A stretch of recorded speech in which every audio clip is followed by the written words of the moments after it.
Anywho, welcome back to another installment of Asagao Academy Normal Moves Club. I'm your host, Sensei Pong. And we just got done talking to Pro Jared, and May completely humiliated herself by saying, "I love your abs." So let's see how she feels now. Because you're watching this because of the cliffhanger last time, or you're just watching this because you like watching it. But if you're watching this because of the cliffhanger, you're a terrible person, you know that? Don't forget to like and subscribe. By the time I got through the milling students in the classroom, May was sitting at her desk, face down and completely still. I took my seat and twisted around to poke the dejected, May-shaped heap. She didn't budge. Hey! Oh. Hey! May! I heard a muffled groan of despair. I can't believe this. I'm such a social disaster. No, you're not. I tried to sound comforting, but I was never good at this sort of thing. May finally lifted her head from her desk. Well, what's that? She motioned to the business card that was still in my hand. I sat in front of her. May appraised it for a long minute with a blank face, as if I set a rare artifact in front of her that she didn't actually believe was real. Then her eyebrows pulled together. He gave you his number? Well, yeah. And by the way, I have the completionist number too. And I'm invited to go see Peanut Butter Gaming. No, sort of. I mean, not really. He said I should call him if I want him to teach me how to model like him. It was embarrassing to even say the words, and the words felt awkward in my mouth. The moment I said them out loud, I wished I would grab them back and swallow them. I expected May to give me a once-over before making an off-the-cuff comment about how I wasn't nearly pretty enough to be a model. Oh, that's mean. But she didn't. Yeah! He, totally wants to get with you. Her tone was so matter-of-the-fact. I gaped. What? No, he doesn't. Why would you say that? Bingo. Okay, Hannah. I've taken enough sex ed classes to know that when a guy fully wants you, and Jared, fully wants you. Jared's gonna take me like a pro. But oh. Hey, I like pro Jared. Though, I did say it weird, and it's okay. Because this is welcome to the Creep Plays. I'm your sensei, and I'll always be your sensei.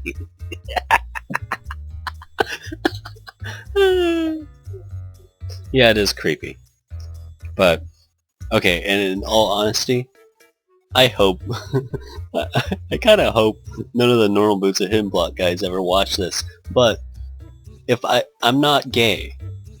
I'm straight. But if I were to ever try... Yes. Yeah, we've established this. I have 5 kids. I'm probably straight. But if I were to ever try to hook up with one of the... If I ever had the chance to ever hook up with any of the Hidden Block or Normal Boots guys, it'd probably be Caddy. Kid Icarus. And it's a real close second with Youngtown, the rapper guy. He does a lot of weird, trolly videos these days, but he's still fun. His music is awesome. His rapping skills are off the hook. Yo. I'm only saying off the hook. Yo. Because he's a rapper.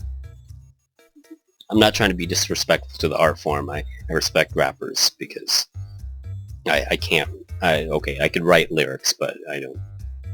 I like this music. This music fits with my weird little tangent. I can write lyrics, but it takes me forever. That's why it takes me so long to write those bedtime stories, because I'm kind of a perfectionist when it comes to that kind of stuff. Except for, Good Night Freddy. That was a straight-up parody, and it took me, literally maybe 10 minutes or 30 minutes to write. That was the only one that's the exception. Okay, anyway. And Jared, fully wants you. Mortified, I snatched the business card back off her desk and shoved into my jacket pocket.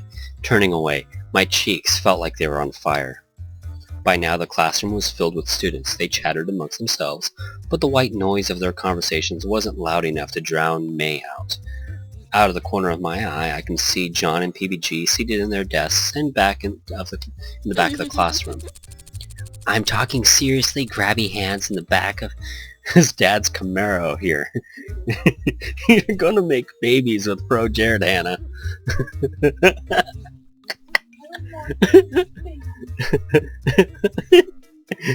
Alien head babies. Oh, okay. If Jared ever watches this, I don't mean that in any mean-spirited way. I pretty much watch and nearly. I watched all of your D&D December thing, and that's not everyone's cup of tea. That's how much I respect and the Normal Boots and Hidden Block guys. I watched all of D&D December, and that was actually quite fun because I like those stories. Oh yeah, I did watch all of the Nuzlocke, and that's okay. And there you go. Here's another person I ripped off. I ripped off Pro Jared. He was the nail in the coffin that really finally got me into jumping back into doing things online and really hammering down the YouTube channel because I was like, dude, a Nuzlocke Let's Play. I think I can do that. Obviously, I failed. Spoilers. I failed my Nuzlocke, but you know what? It was fun. And heart-wrenching at the same time. But yes, I basically knocked off Pro Jared. Regardless of Maryland or any other Nuzlocker out there, Pro Jared was my inspiration for doing the Nuzlocke. Little, glittering Jared babies. Little glittering Jared babies. Okay, there's the tag. There's the title of this episode. No, I'm not. You're totally crazy. I don't know what you're talking about. Miss Suzuka, like some kind of angel, cleared her throat at the front of the class. I exhaled gratefully and sunk down in my seat as she talked about glittering Jared babies. When class finally ended, May and I headed for the cafeteria, the incident forgotten in her hurried attempt to explain Miss Shizuka's scandalous last relationship. What a jerk!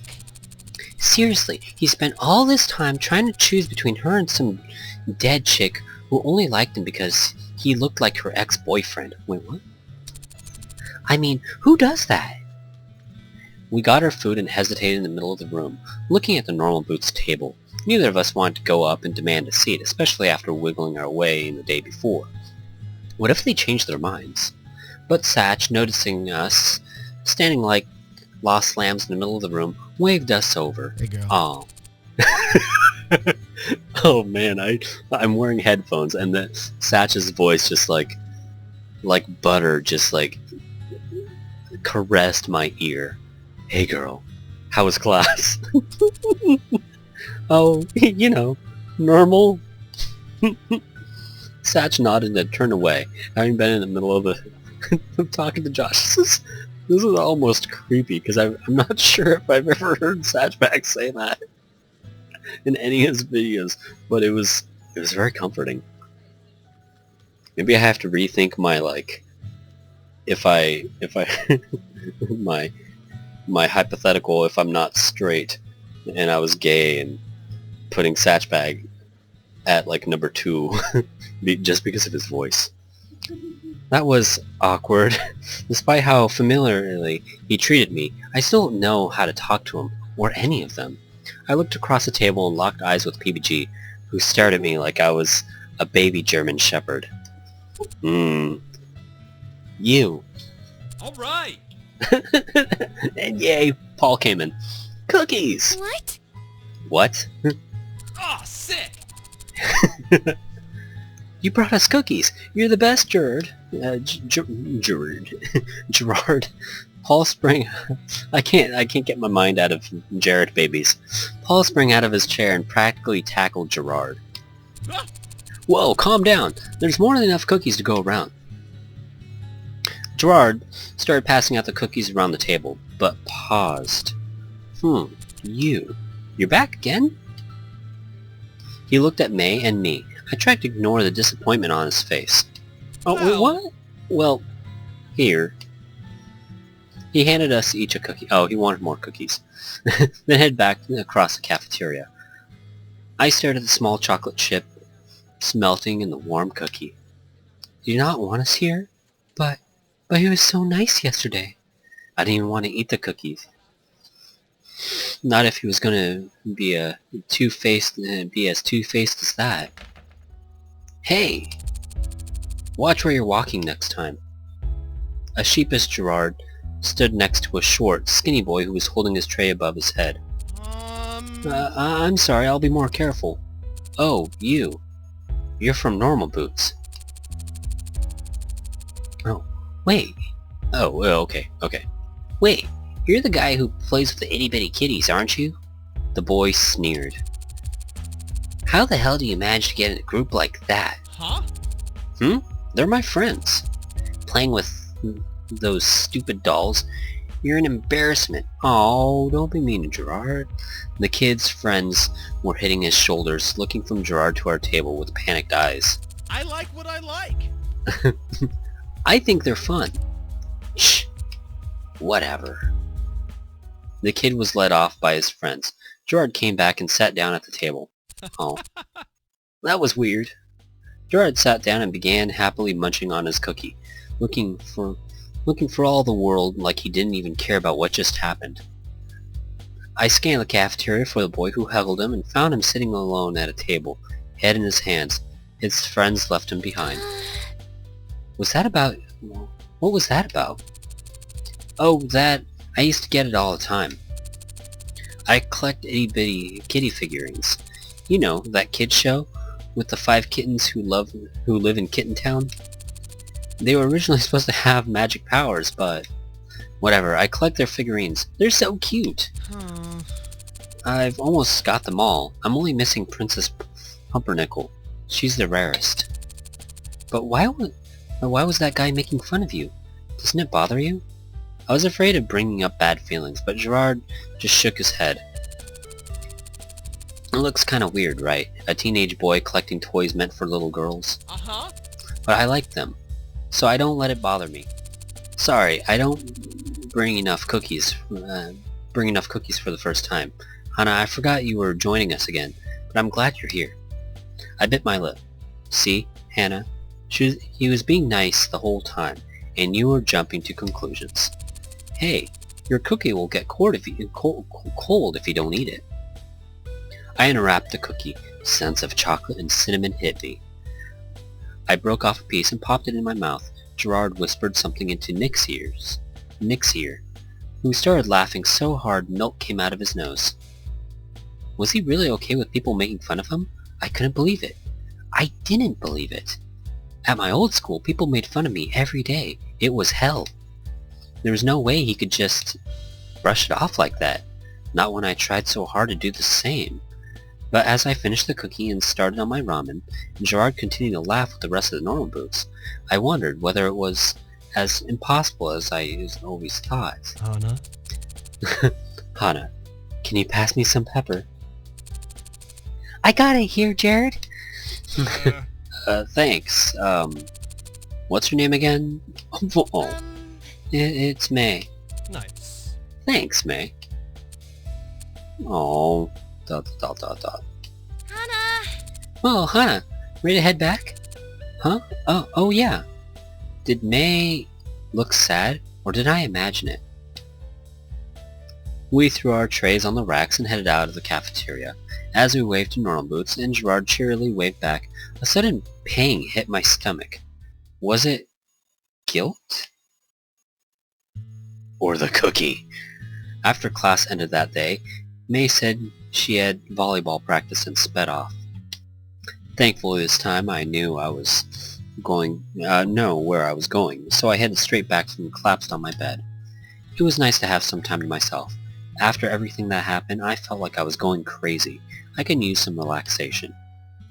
Dreaming about Jared babies. I didn't have a computer or a TV, and the book Satch gave me was really good, but sometimes got a bit hard to read. Instead, I took out my phone and started flipping through the App Store. Nothing really looked good. That sounds like my problem almost, like every other week when I try to like think of like, oh hey, let's play an app for the channel, and I never really do. Wait, what was this? What is this? What is it? What? You'll have to wait until next time here on Pong Plays Asagao Academy Normal Boots Club. And I might actually go to sleep before right after I post this video, just specifically I can have a longer cliffhanger than my like weird like binge on posting these as quick as possible to stay ahead of the curve. Because normally my problem on this channel is I'm like, hey guys, let's play a game, Five Nights at Freddy's. Dude, that came out 2 years ago. I know it hasn't been 2 years, but you know what I mean. So with that, let's see what this was. Next time here on Sensei Pong, don't forget to like and subscribe, share with your friends, and I almost said it wasn't. I was gonna try to quote a Normal Boots guy, but I ended up going towards like, and don't forget to be beautiful, or DFTBA, but that's not Normal Boots. That's game theory with Foot of a Ferret. So if it's your birthday, happy freaking birthday to you. I'm not doing that again because I don't like ripping off slogans. Black as crap. I think that may be a top 10 list at some point, my top 10 favorite teas. I know it's not video game related, but I've never stated on my channel that everything has to be video game related. Oolong right now. And fun fact about Oolong, I looked into it like maybe a few weeks ago, because I had a like weird curiosity. Professor Muka knows this, but the way they make Oolong, because I was curious on exactly what it was, because I was like, is it some kind of flowery tea? Because it has like a slight like flowery taste and aroma to it, but it's not. There are no flowers in it. It's actually just regular green tea, but it's the way they process it. Now, with green tea, it's okay, so regular black tea like Lipton, you take the tea leaves, then you cure it, kind of like how they cure tobacco, and it's kind of like a slight fermenting process, and that's what causes it to get black and dark, and then like the leaves become darker and you cure it and whatever, and you got black tea, dry it, and then you've got dry tea. Green tea, you don't do any curing, you just dry it, and then so it doesn't like get that, you know, darker color to it. White tea, as some of you tea drinkers out there know, white tea is like the little baby leaves at the top of the tip top of the plant. And that's why white tea tends to be more expensive, because it's just, you know, basic supply and demand. There's not as much supply and about the same amount of demand for white tea, I suppose. Not really, but that's why white tea tends to be a little bit more expensive, because you get a giant tea plant, and the tea leaves that you want to make the white tea out of is only just like that small little bit on the edge. But with Oolong, it's like regular tea, but instead of curing it all the way like black tea, or not curing it like green tea, it's like in the weird middle range, and it's like this really like calculated process of figuring out the perfect time to stop curing the tea. And they also like beat the tea a little bit, so it's it's been damaged. It's basically damaged tea, but they beat it and like tenderize it a little bit up to a certain point. I'm not exactly sure because I've never made Oolong tea myself, but it's like this like careful balance between like tenderizing the tea and curing it so much so you get that perfect Oolong mix, and then you've got Oolong tea. Then you dry it and then put it in a tea bag. Boom. Or store it for loose tea, like for a teapot. But that's how you make Oolong tea. Yeah. I may not keep that in the video. But now that I've said that, I will.